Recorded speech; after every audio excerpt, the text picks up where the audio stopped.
tal? ¿Cómo le va? Le saluda Jaime Barrera y me da mucho gusto darle la bienvenida a una emisión más de Con Todo Respeto, este martes 14 de diciembre. Hoy vamos a tener pues mucho de qué hablar. Como siempre nos tocan las notas calientitas. La Corte le acaba de dar palo al decretazo de Andrés Manuel López Obrador. Sin duda una buena noticia con la que va a cerrar el año la Corte, David. Así es, Jaime, pues contento de estar aquí ya cerrando este año que ha estado muy cargado de noticias y en cada último minuto pasan cosas. Erika. ¿Qué tal? ¿Cómo están? Bienvenidas, bienvenidos. Pues aquí con todo respeto, hoy parecemos ya más relajaditos, ¿no? Porque ya la ciudad ya va para la vacación, Diego. Pues la ciudad va para la vacación y el tráfico también va como de... Ay, sí.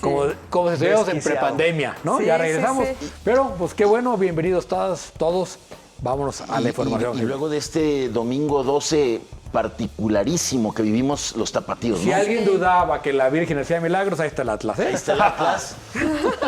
Pero los sentimientos encontrados luego de cómo amanece el domingo con la muerte de Vicente Fernández. También y programada. en la noche todo el mundo esperando que el Atlas ganara, ¿no? Claro, como presagio del triunfo del Atlas. Para muchos fue una especie como de coincidencia, pero de mensaje, de esperanza, de un sacrificio que Todo motivó... el Día de la Virgen, y ustedes no creen, Pues sí, tiene razón. Al final se resume en eso, en el 12 de diciembre. Somos guadalupanos. Así es, bueno, pues sean bienvenidos a este programa de Con Todo Respeto, luego de este domingo intensísimo que vivimos todos los tapatíos y los jaliscienses. Y iniciamos, como cada semana, con el tema del tuit nacional que tiene que ver con un asunto de pesos y centavos. Veamos.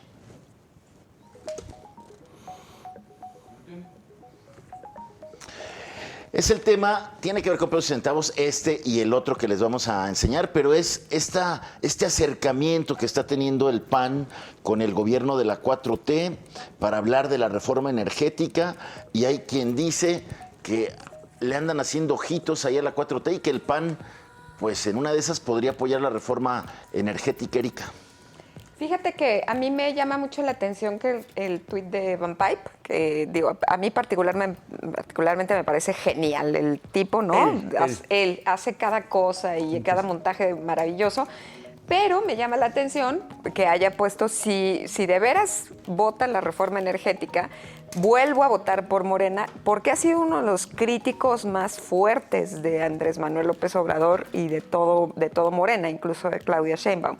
Entonces es como ya mostrar esta idea de ya no hay oposición y pero, entonces ¿qué va a pasar con este país, no? Yo tengo una lectura distinta. No creo que vayan a votar la reforma energética como está, no así.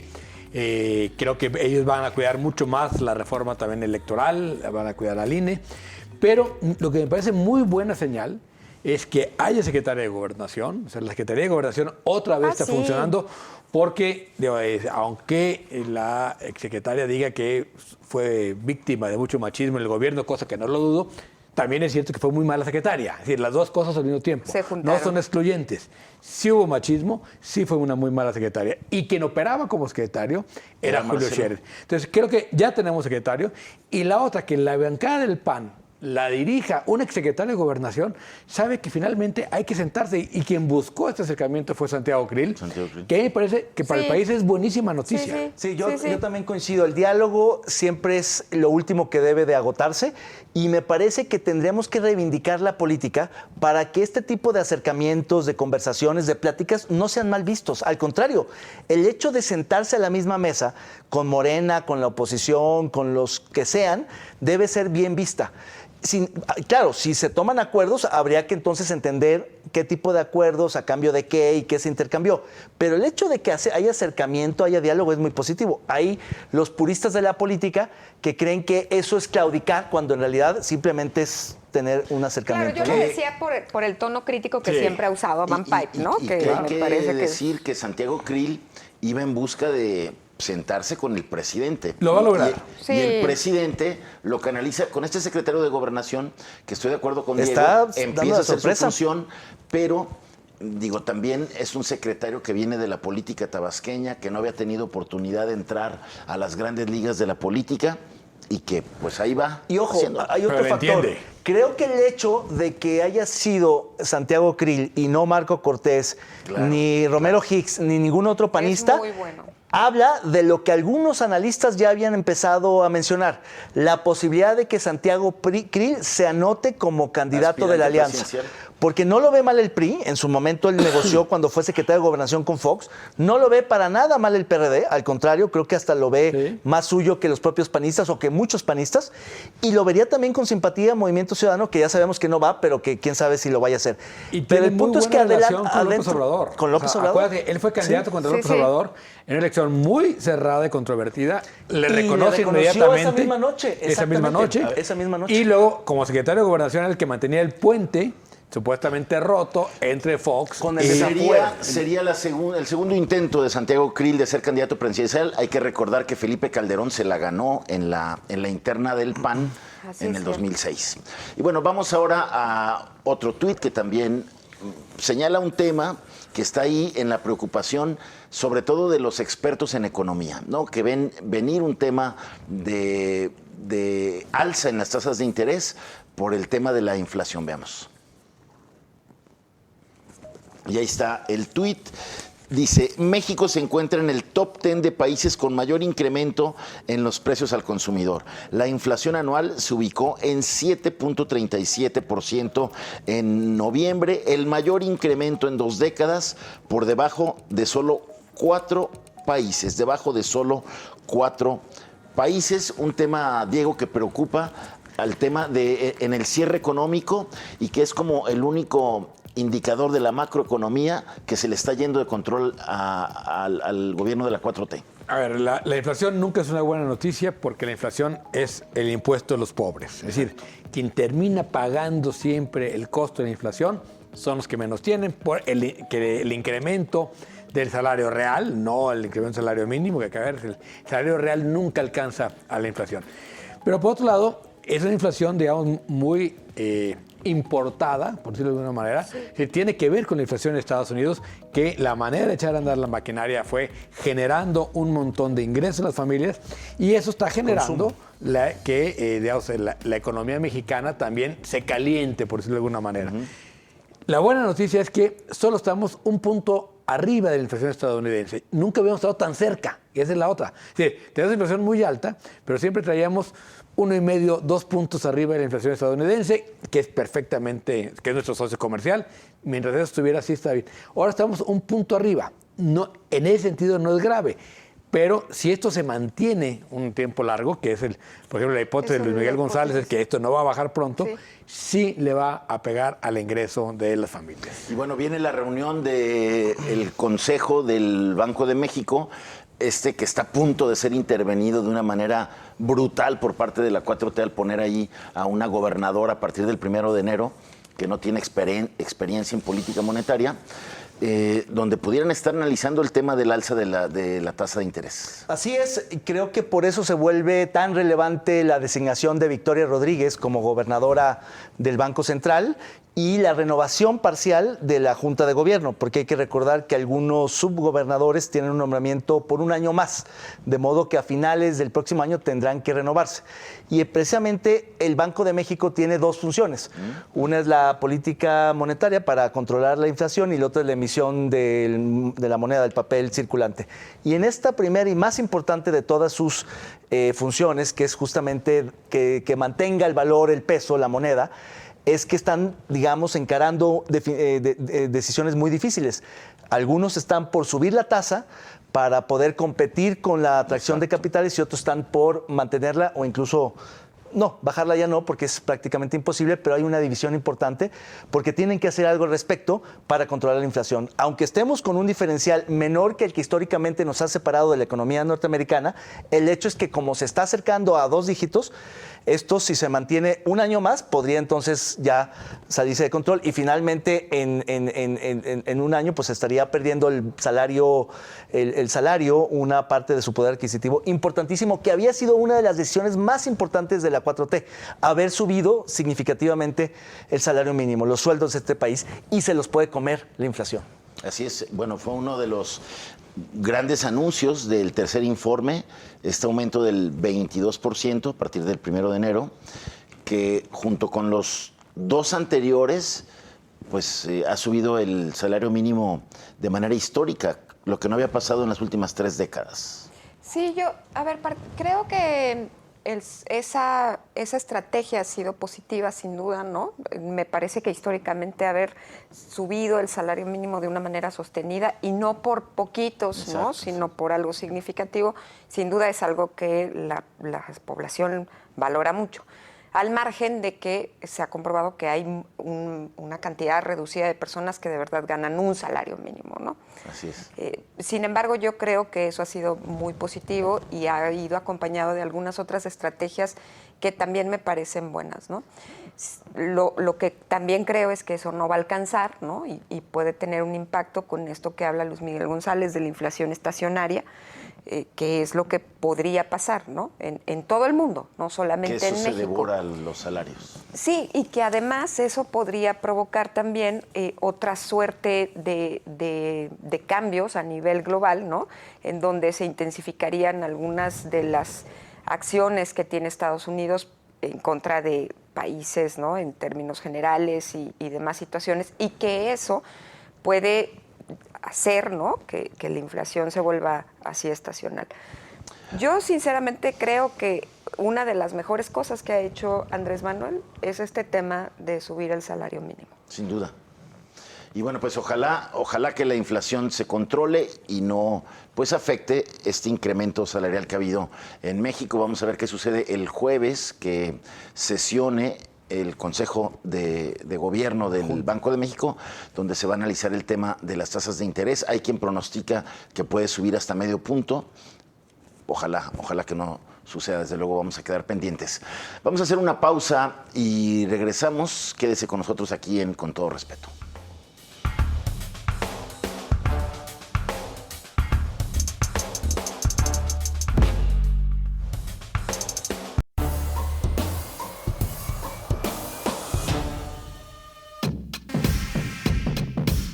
El terrible accidente de migrantes en Chiapas desnuda tráfico humano y apatía oficial criminal.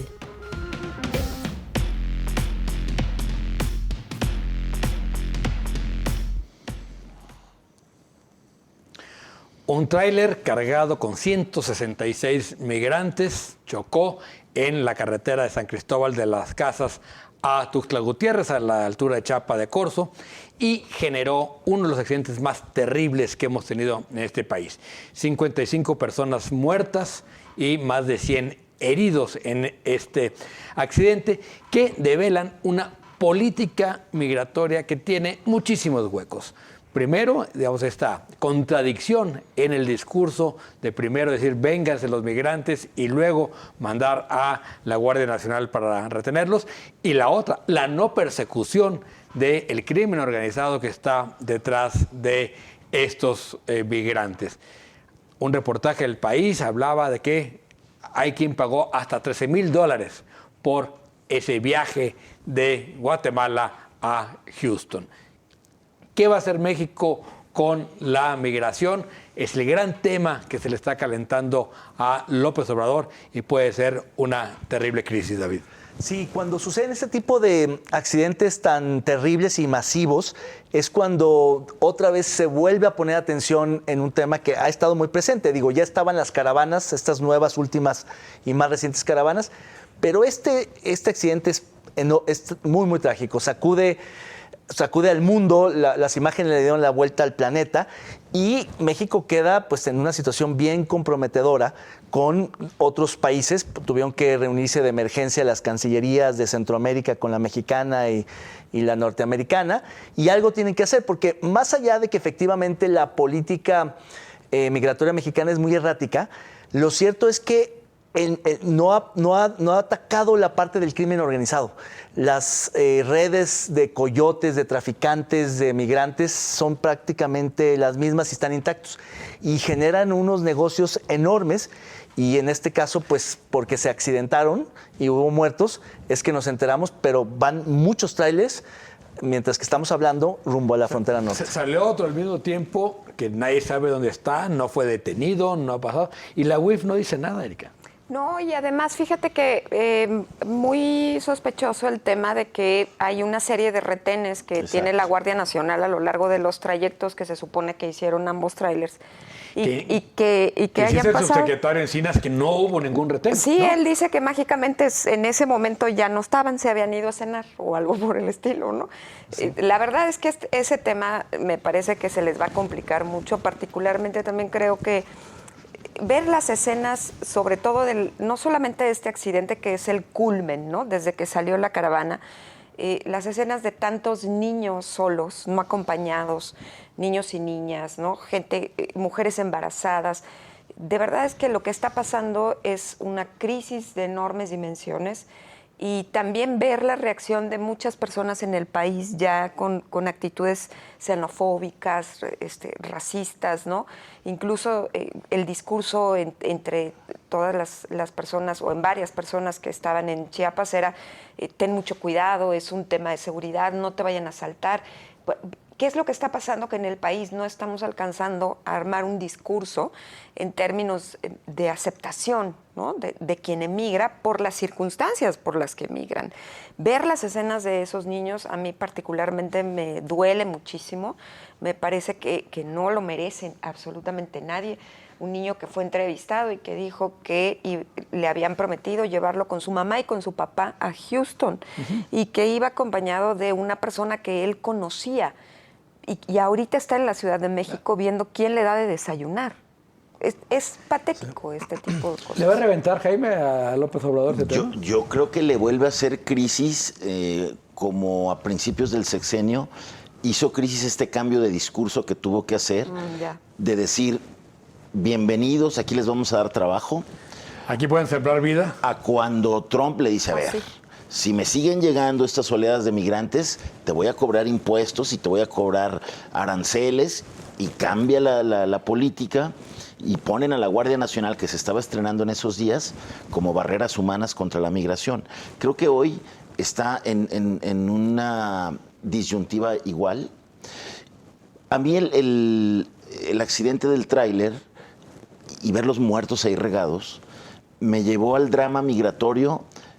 Superó esas imágenes cruelísimas de las que vimos en los naufragios del bebé ahí en la playa, que es un accidente. El niño sirio. Pero que hablaba de este fenómeno migratorio que se da en todo el mundo y que en México lo estamos viviendo particularmente por las condiciones de pobreza que referías, Erika, en Centroamérica. Pero sí creo que Andrés Manuel López Obrador evade el problema de corrupción evidente que hay detrás de todo este drama al decir, no, lo que falta es que Estados Unidos me haga caso y haga el sembrando vidas en Centroamérica. Me parece desafortunadísimo. Vamos a poner que no son 13,000, sino $10,000 para hacer el fácil. Es $1,600,000 lo que pagó ese tráiler y había otro igual. La UIF no puede rastrear eso. Es decir, esa no debería ser la chamba de la Unidad de Inteligencia Financiera y no andar persiguiendo enemigos políticos. Bueno, buena parte de eso es cash, ¿no? Es un circulante, es más difícil de detectar porque no está bancarizado. Pero hay otras áreas de inteligencia. La Fiscalía tiene migración. ¿Cómo es posible que no puedan infiltrar, digamos, agentes de la policía, de la fiscalía, que pase el pitazo de que se están juntando caravanas para ser transportadas masivamente? Es decir, no era un coche con 3 pasajeros, era un tráiler con 156, era un Jumbo, era un Boeing, era como un avión completo, ni modo que no se den cuenta. ¿Cuánto permea de dinero a los elementos del Instituto Nacional de Migración y las policías dependencia locales y federales? Corrompidísima, junto con la Guardia Nacional, porque ahora ya no hay policías federales. Y probar que el crimen organizado también está metido en eso, ¿no? En el tráfico de personas. Esto es crimen organizado y por supuesto que aparece en cash, pero luego hay que lavarlo. Y ahí es donde la UIF tiene que entrar, ¿no? Estamos hablando de 2 trailers nada más, pero ¿cuántos entran diario? Claro, ¿no? ¿Cuántos migrantes entran todos los días? Unos vienen en las caravanas, ¿no? Vienen caminando, los que vivimos en la Ciudad de México, que luego dijo Martí Valdés que en realidad lo que querían era subir a los camiones a palazos, pero querían subir los camiones. Eran 15,000. A ver, es un tema de trata y es un tema de muchas ganancias. Es sin duda otra de las actividades paralelas al trasiego de drogas, ¿no? Así como el huachicol, como el cobro de piso. Sí. Es también Claro, ya cual. un negocio son los únicos beneficiarios del muro. Al narco, son ¿no? al haber cerrado el muro, el único paso que queda sin muro es el desierto, que es riesgosísimo. Y eso lo tiene el control el narco. Bueno, el crimen organizado, porque ya desde que no podemos llamarle narco. claro, es crimen organizado. Ahora, ¿cómo es la necesidad para, aparte de pagar $13,000, hasta $13,000, entre 5 y 15,000 dólares. y te vayas encerrado desde Centroamérica en una caja de ¿Qué tráiler? es el costo de no tener visa? Y- Porque un boleto de avión te cuesta 5,000 pesos. Y metido con 160 seres humanos en una caja de tráiler. Pero mira, es que también ahí yo cuestionaría pues, la política migratoria del gobierno de Andrés Manuel. Es que ¿cuál política migratoria? No hay. La gran pregunta es en qué consiste, quién la opera, qué estrategias sociales de seguridad. O sea, yo pregunto cuál política migratoria, ¿no? En principio. Y segundo, de verdad sí es preocupante que hay un discurso social muy anti-inmigrante, ¿no? Sí. De parte de los propios mexicanos. Ver al otro y a los otros como peligrosos, como no te queremos aquí, hay que encerrarnos, que no estén dormidos ahí en la plaza, mándenlos ahí al estadio. Perdón, pero eso sí preocupa. Porque, No, digo, la porque recepción se va a de esas las tenemos incrementar. aquí en La Guadalajara. recepción en Ciudad de Todo, México con granaderos es que los granaderos, según ¡Qué Martí terrible! Batres y Sheinbaum, nomás los querían invitar a subirse a un camión. Los querían no, ¿Por qué, canalizar. por qué ¡Qué llevan terrible! granaderos a invitar a los migrantes a subirse a un camión? ¿No? Sí, a la fuerza de golpes, digamos que con toletes, no con armas, pero claro que fue un recibimiento muy hostil y muy aplaudido y reconocido por muchos mexicanos. Por eso se atreven a apretar un poco y poner tener mano esa... dura. Pero lo cierto es lo que decía hace un momento Jaime. Yo sí creo que hay otra vez una enorme contradicción en la política migratoria del presidente López Obrador, porque es de los casos como el de la militarización, donde cambió de extremo a Radicalmente. extremo, radicalmente, de decir que vengan y les vamos a dar chamba. ¿Se acuerdan cuando les Sí, ofreció claro. chamba a los Sí. centroamericanos? Chamba sembrando, En Sembrando Vida. Vida. A decir, ya no los queremos, vamos a mandar a la Guardia Nacional y los vamos a deportar. Ese es López Obrador en 3 años, ¿eh? En 3 años el No, bueno, presidente es que, cambió drásticamente. Ese giro vino al primer año. A ver, ¿qué le pasaría a la economía mexicana si los dejas pasar? Yo sí creo que pregunta. podría haber un desplazamiento de ciertas, pero yo creo que al final se absorberían. ¿Cuántos son? Ponle tú que al final del día sean 500,000, 1 millón. Yo creo que menos, al año. Acumulados. Sí, Digamos que acumulados. despresurizas 2, 3 años de migración masiva, te traes 1 millón de centroamericanos, pues los absorbes en la economía como absorbe Estados Unidos a los 20 millones de mexicanos. Pues acabarían haciendo las chambas que no quieren los mexicanos. El problema es que muchos van a seguir presionando para entrar a Estados Unidos. Y Eso Estados sí. Unidos lo que no quiere es esa presión en la frontera. ¿no? Eso sí, Y exactamente. entonces, o México o cierra definitivamente la frontera sur y cambia y decir, sorry maestro, nosotros tenemos un pacto con América del Norte y este pacto implica esto, ¿sí? O dices, no maestro, o sea, yo no me hago cargo, ¿sí? Y que se eche el problema con Estados Unidos. Pero estamos en medio y me parece que esta Sí. ambivalencia es lo que está, digamos, haciendo crisis permanente en términos de derechos humanos. Así es. Sí. Así Y está es. también ahí este acuerdo de la tercera frontera que le llaman, ¿no? Este asunto de quien quiera pedir asilo en Estados Unidos, de Centroamérica, mientras le deciden en Está Estados en Unidos, territorio Se tiene que nacional permanecer mexicano. en vez de aquí. quedarse en Estados Unidos, que es donde quieren estar, sí. pasarlos a México Quédate en sin México. tener ningún acuerdo explícito de Fue- cuál va a ser el esquema de cooperación del gobierno de Estados Unidos con el mexicano para tener Fue a esos una orden de Trump centroamericanos ahí. que echó para atrás Biden, pero Y que ya la volvió a retomar, ¿no? La Corte, a petición de los gobernadores del sur, la regresa. ¿no? El Quédate en México se llama el programa. Quédate en México. Que la verdad es que México ahí sí tendría que ser mucho más proactivo. ¿no? Pero bueno, vamos a ver el meme de esta semana que tiene que ver pues, con todos los acontecimientos que ha habido en esta ciudad, entre otros la consulta del pacto fiscal. ¿Qué es eso?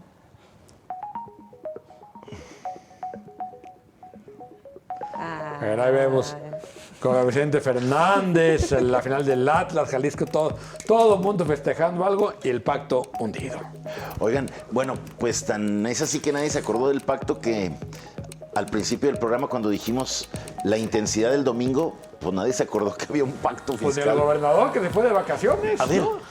En pleno pacto. Que no era una apuesta, que no era consulta. Que no era la sustitución del discurso. Sí, consulta más bien del pacto. Que no era una sustitución del discurso de la refundación, que fue su principal apuesta de campaña. Pues ya se refundió también. Ahora el pacto fiscal y se va de vacaciones a la mitad de la consulta del pacto. Uno esperaría que estuviera aquí esperando resultados, promoviendo, ¿no?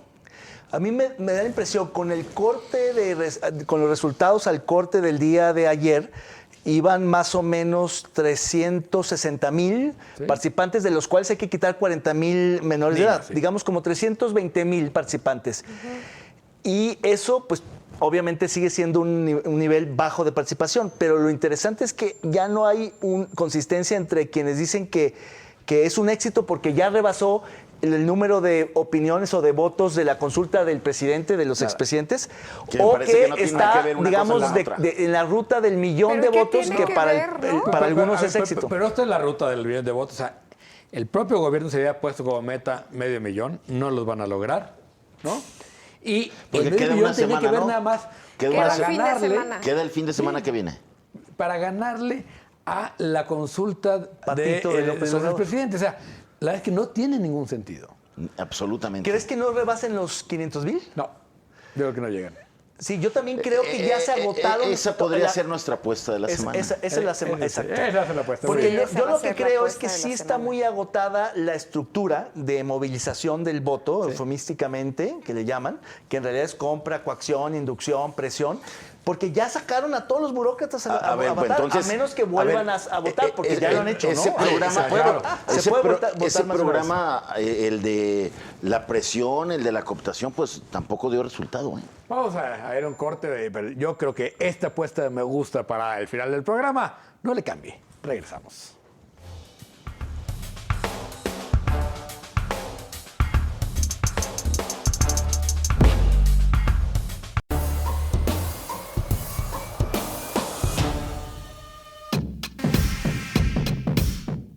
La rebelión de los medios. Un enésimo desplante del gobernador Enrique Alfaro contra una periodista desata una respuesta firme donde los comunicadores exigen un alto a las agresiones y descalificaciones. Gracias por continuar con nosotros aquí en Con Todo Respeto. Sin duda un tema obligado, este asunto de la tormentosa relación que ha llevado en los últimos años de su carrera política el gobernador Enrique Alfaro. No ha sido ni la más grande, ni la más bélica, por decirlo de alguna manera, reacción del gobernador contra algún colega de los medios, pero sin duda, Diego, una acción del gobernador, un desplante, una majadería del gobernador que ha unido, y esa es una buena noticia, como nunca al gremio. No, pero yo creo que tiene una gran habilidad para conjuntar voluntades, pero en contra, ¿no? Es decir, es increíble cómo ha logrado que los medios vayan todos, digamos, cada vez más, sobre todo los periodistas, teniendo esta mala relación con el gobernador.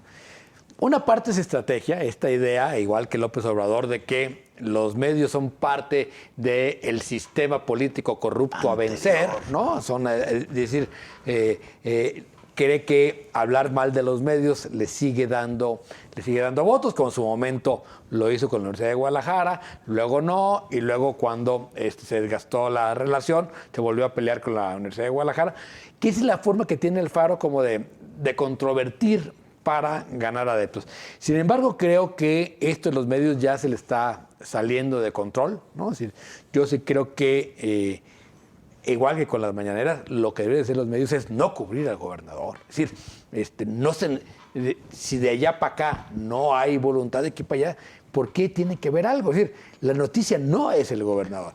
Y me parece que estamos entrando a un momento donde la prensa va a tener que definir cuál es su relación con el gobernador. Porque quedarse ahí, creo que en el puro desplegado no sirve para nada. Hay un desplegado que reúne a 150 periodistas porque lo hicieron de un día para otro, sí. Pero luego hubo más muestras de solidaridad. Fue por culpa mía. Hay una acción, también de la Comisión Estatal de Derechos Humanos, que también emite una serie de recomendaciones de la Nacional. Hay reacciones de periodistas de otras partes del país. Creo que esta vez sí le salió muy caro. Claro, yo creo que esta es la gota que derramó el vaso. Sí es muy grosera la situación en la que irrumpe e interrumpe la rueda de prensa el gobernador, instruye a su secretario a que deje de dar respuestas y se van. Pero en realidad es como desafortunada también la reacción del secretario, ¿no? Claro, pero sí, el punto es que no... Y la frase final del gobernador, decir, solo vienen a reventar el evento. Ay, sí, la frase más machista. Y yo creo que al final esto fue la gota que derramó el vaso y por eso de pronto se unen en su contra todos los periodistas, y sí, faltaron muchos más de firmar, de académicos, activistas, escritores y demás, es decir, no periodistas que también querrían firmar una carta como esa, reclamando un mejor trato, reclamando una mejor relación con los medios de comunicación, y yo creo que le va a salir caro, porque además ya se le agotó una parte que no hemos discutido del modelo de comunicación de Enrique Alfaro, que tiene que ver con el pago millonario, creo que más de 500 millones de pesos 520 millones lleva a las empresas consentidas, que él apostó a que sustituirían a los medios tradicionales, a los impresos, a los periodiquitos. Y no, estos han sobrevivido y resisten la pandemia, la crisis, los embates, pero las redes sociales no pueden sustituir, y mucho menos las artificiales. Y en ese sentido yo creo que Alfaro está ahorita en un momento de su peor crisis respecto a los medios de comunicación. A ver, es que esa idea se la revirtió, porque hoy en las redes sociales se le da eco a lo que están reflejando los medios tradicionales, los periódicos, las radiodifusoras, las televisoras. Es difícil manipular eso. Ahí está, hay una sinergia, no hay una división, ¿no? Yo creo que hay un error de comprensión de la lógica de los medios desde ahí. Pues no sé si es un error de comprensión de la lógica de los medios o si es porque es su personalidad obstinada, ¿no? Y que no le gusta el diálogo, no le gusta la discusión, ¿no? En términos generales. Yo creo que, como dice David, esta fue la gota que derramó el vaso, pero lamento mucho el tuit inicial de Rocío López, que fue: siempre me había quedado callada, nunca había dicho nada, pero ya. Perdón, pero ya, ¿no? No tienen por qué permanecer callados. Fue de una gran contundencia ese primer tuit. Siempre me había quedado callada, pero ya, tampoco se vale, pues, ¿no? Ya estuvo bueno. Ya estuvo bueno de también permanecer callados y en silencio. ¿Por qué? Porque los periodistas, las y los periodistas, están anclados de nuestro derecho a la libertad de expresión, ¿no? Gracias a ellos y a ellas es que tenemos ese ejercicio de un derecho humano.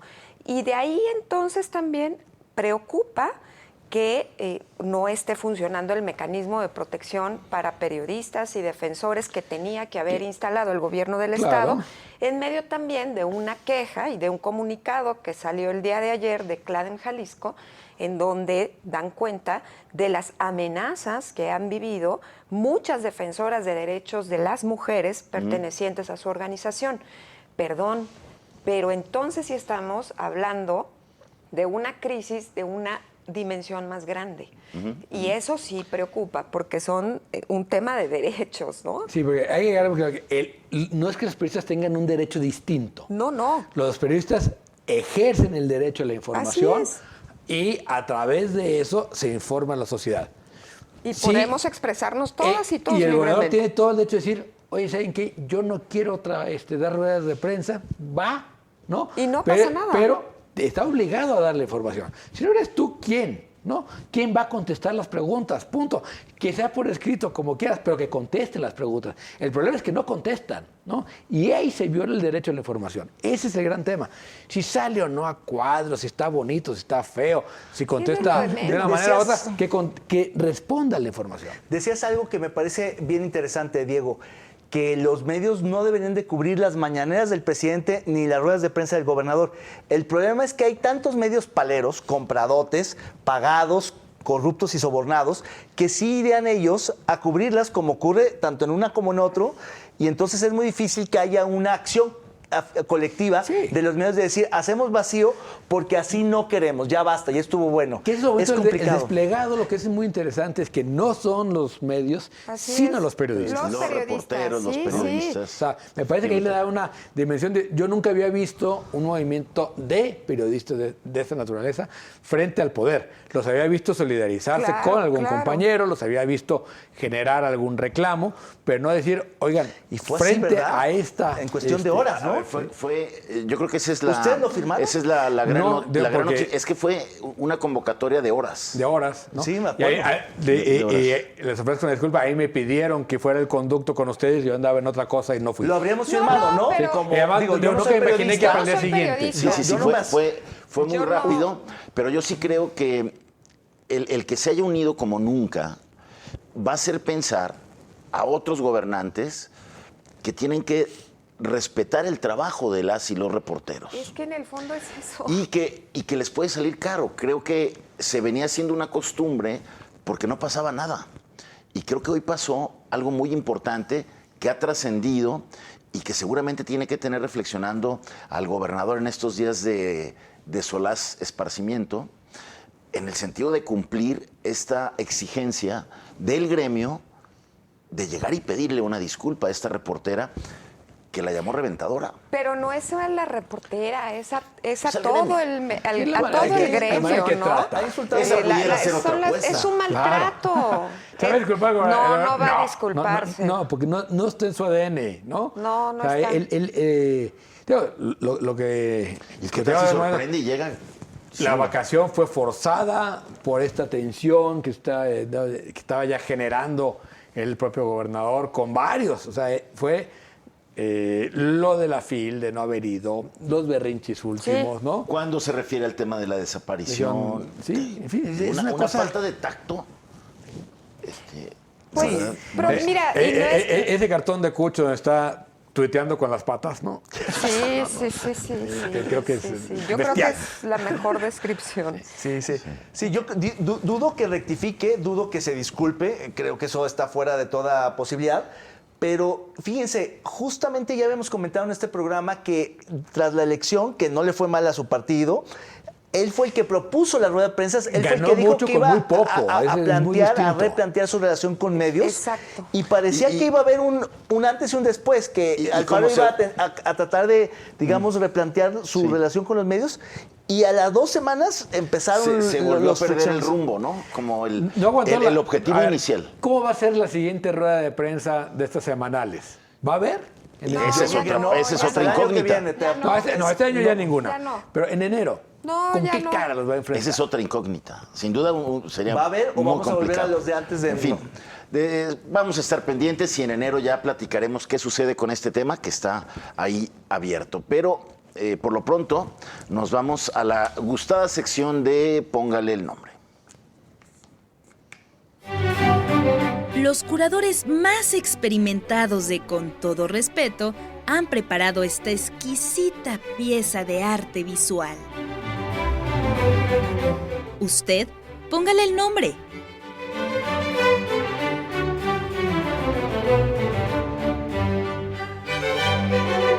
Y bueno, para dar un poco de contexto, esta fotografía representa una acción que hicieron familiares de desaparecidos, inconformes porque el presidente nunca toca, yo creo que uno de los más graves problemas del país de inseguridad, como es el tema de los desaparecidos, que en Jalisco particularmente lo padecemos, somos la entidad en donde más se da este ilícito, que yo creo que es el más cruel que hay de la inseguridad.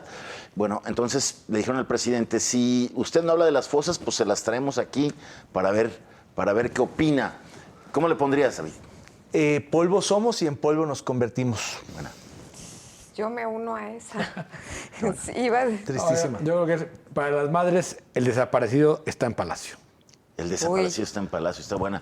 Yo le pondría fosa presidencial, es una fosa que le llevan ahí a domicilio al presidente. ¿Usted cómo le pondría? Coméntenos. Por lo pronto nos vamos a una nueva pausa. Quédese con nosotros, regresamos. Pero Eric que ponga nombres, ¿eh? Ya van ¿Dónde? dos que no lo hace. Así. Se me fue.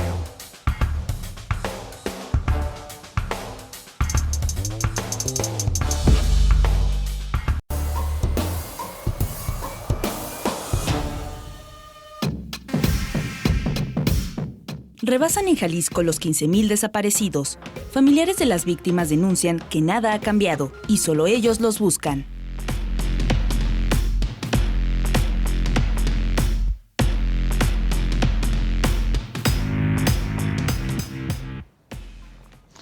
El fenómeno de la desaparición parece haber llegado para quedarse. En vez de que baje el número de desaparecidos, sigue incrementándose cada vez más, y en un fenómeno donde el Estado parece absolutamente rebasado, Erika. Sí, esa frase de ya ha llegado para quedarse es lapidaria. Me parece que en lugar de disminuir el tema cada vez nos encontramos con mayor aumento, además con la novedad de entender que la complejidad del fenómeno no está siendo atendida de una manera más completa. Creo que desestiman y subestiman a la Comisión Estatal de Búsqueda en sus capacidades, en la forma en la que le dan. Todo mundo festeja que le hayan dado más presupuesto, pero le dieron ni siquiera 5% más del que tenía, y a mí particularmente me parece una burla cuando tenemos una Comisión Estatal de Búsqueda que necesita reforzarse para instrumentar todos aquellos procesos que permitan buscar de manera inmediata y con presunción de vida a las personas, ¿no? También me parece que la Fiscalía de Desaparecidos tampoco está funcionando. Las y los ministerios públicos que tienen ahí no pueden hacer bien su trabajo, están totalmente rebasados, y mientras tanto hay una enorme cantidad de víctimas que se hace cada vez más grande ante un discurso insensible, indolente, ¿no?, de parte de la autoridad que subestima este tipo de fenómenos, y que me parece que tampoco lo están entendiendo en su complejidad. Sin duda. Un grave problema, ya lo decíamos, desaparecidos, que tiene una conexión directa con el problema que veíamos de las fosas clandestinas y cómo las autoridades de todos los niveles tratan de evadir, y que también tiene que ver con el tema de los colapsos forenses que hay en muchos estados de la República. Es que ahí la Fiscalía sí ha hecho una mayor chamba de búsqueda de fosas, ¿no? Pero ahí se queda el tema. Pero ahí se quedan en las fosas. Lo hemos dicho aquí. Búsqueda es con lo hemos vida. dicho aquí. Es un avance que en el Estado, ¿no?, hacer un trabajo más consistente, más sistemático de búsqueda de fosas para tratar de dar con los desaparecidos, pero creo que es insuficiente. Sobre todo, Jaime, mira, también cuando tienes una ley, las leyes estatales, ¿no?, que la armonización. Hay una ley que se aprobó este año. Sí, pero que fue creada con mesas de trabajo, con organizaciones, con víctimas, con expertas. Es decir, esa ley fue calificada por las propias organizaciones como la mejor ley que puede tener Jalisco. Que no se ha reflejado. Y no se ve reflejado en la operatividad. No. Exacto. Decía un chileno que en la dictadura de Pinochet habían desaparecido cerca de 10,000. Es decir, solo en el estado de Jalisco, un estado del país, ya hay más desaparecidos que durante toda la dictadura. La diferencia es que aquí el Estado se supone que está para ayudarte a encontrar a los familiares, sí, a los cercanos. Allá es al contrario, es el Estado quien desapareció a los ciudadanos. El punto aquí es que 15,000 son acumulados. Sí, ¿no? Acumulados. Y muchos de estos ya han aparecido de alguna u otra manera, ¿no? Sí, acumulados, claro, pero sigue habiendo más de 5,000 que no están identificados, claro, digamos. Han aparecido muchos muertos tardíamente o que ya simplemente han pasado demasiados años. A lo que iba es a que creo que en un estado tan de excepción, tan de emergencia como el que está enfrentando todo el país, no solo Jalisco, sino el país entero, tendría que haber un replanteamiento muy drástico que tendría que haber ido por la ruta como justamente se co-creó la ley de desaparecidos, donde el Estado tuviera que reconocer su incapacidad institucional para hacer frente a una emergencia de este tamaño, y tendría que haber como un punto y aparte donde habría que reconocer que no es posible resolver el problema con las capacidades actuales. Y no es un tema solo de presupuesto. Muchos se van con la finta de que le subieron un poquito, de que le bajaron acá. No, aunque hoy le pusieras el doble de presupuesto a la comisión de búsqueda, no tendrías la capacidad institucional para poder realmente contratar, hacer los procedimientos y demás. Necesitas hacerte de otros aliados estratégicos para incorporarlos a tu capacidad digamos, cuasi estatal, híbrida, mixta, con la iniciativa privada, con la academia, con otros actores para poderle enfrentar el caso. Es decir, no es un tema solamente de lana, ni siquiera lo están haciendo. Es un tema social. Pero es un tema social donde tendríamos que invitar a mucha más gente. Donde el Estado, digamos, tiene la obligación de tomar la batuta. O sea, me creo que es muy difícil que el Estado solo logre un cambio. Es decir, creo que lo que ha hecho de búsqueda de fosas, lo que provocó fue que generó, digamos, la visibilización de otras incapacidades del Estado. La de investigación y la de reconocimiento en el CEMEFO. Pero tampoco se ha hecho nada, mientras no asumamos el problema y tratemos de entenderlo, ¿cómo evitamos la desaparición? Ese es el punto clave. Ese es el gran tema. Porque la desaparición tiene que ver fundamentalmente. Decir nada más que es guerra entre bandas, pues sí, y tu chamba es que no haya esa guerra entre bandas. Sí, ya eso iba. Lo único que ha pasado es que se han fortalecido los estigmas sociales en torno a las personas que desaparecen. Hay un discurso socialmente hablando que en lugar de ser empático con los procesos de búsqueda, hay una etiqueta. Siempre, ¿no? Es que en algo andaba metido, seguro le andaba con no sé quién. O por la forma en que lo mataron, también las estigmatizan por la forma en y que las lo mataron, etiquetan. seguramente es una disputa. Sí. Revictimizas. No está bien que el gobierno fortalezca los estigmas en torno a la desaparición. A nadie deberían de desaparecer ni de matar. No. Y que el gobierno acepte, me parece que es peligroso. Pero bueno, el otro gran tema que acaba de pasar hace un momento, hablamos al principio del programa, lo comentabas, Jaime, es la reversa al famoso decretazo o acuerdazo por el cual el presidente pretendía que no se dé información sobre las grandes obras por seguridad nacional. Esto después de que Latinus, Carlos Loret, sacan un reportaje sobre cómo el ejército estaba contratando empresas fantasmas, exactamente lo mismo que se había criticado en todas las obras de los sexenios anteriores. Hoy una ministra le concede una suspensión al decretazo interpuesta por el INAI, y esto tendrá que ir luego a la Corte para echarse para atrás. Rápidamente, ¿qué opinas, Erika? Pues a mí me parece una buena señal. Creo que el protagonismo del año es el de la Corte, en términos generales, ¿no? Un dique de contención. Yo creo que se esperaba que la Corte tumbara, y aunque es provisional, el hecho de que hayan concedido tan rápido el amparo, me parece que es una gran noticia. Yo tendría que reconocer ahí también al INAI, que al igual que el IFE, se porta con solidez institucional y va e impugna ante la Corte el decretazo. A la senadora Sánchez Cordero, que impidió que sí, la senadora, ¿no? Bueno, pero vamos, rápidamente a la neta, ¿no? ¿Quién ganó la vez pasada? Se puso bueno.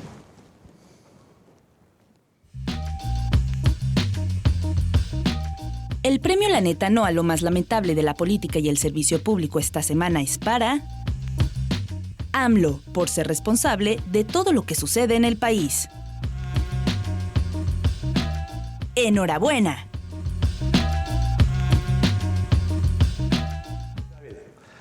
Yo nominaría a Enrique Alfaro, que está de vacaciones.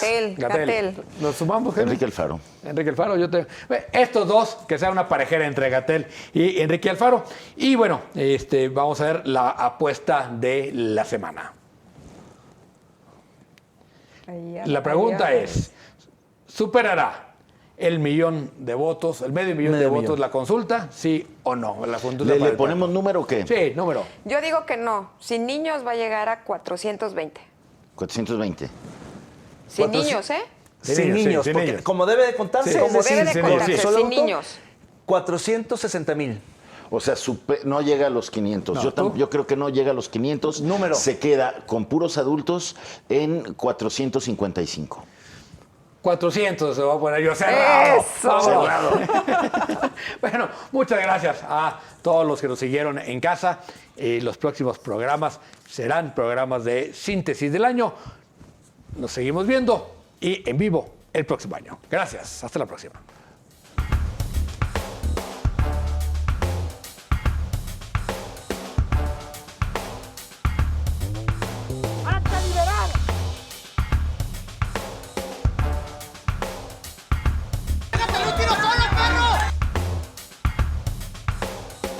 We need strong borders,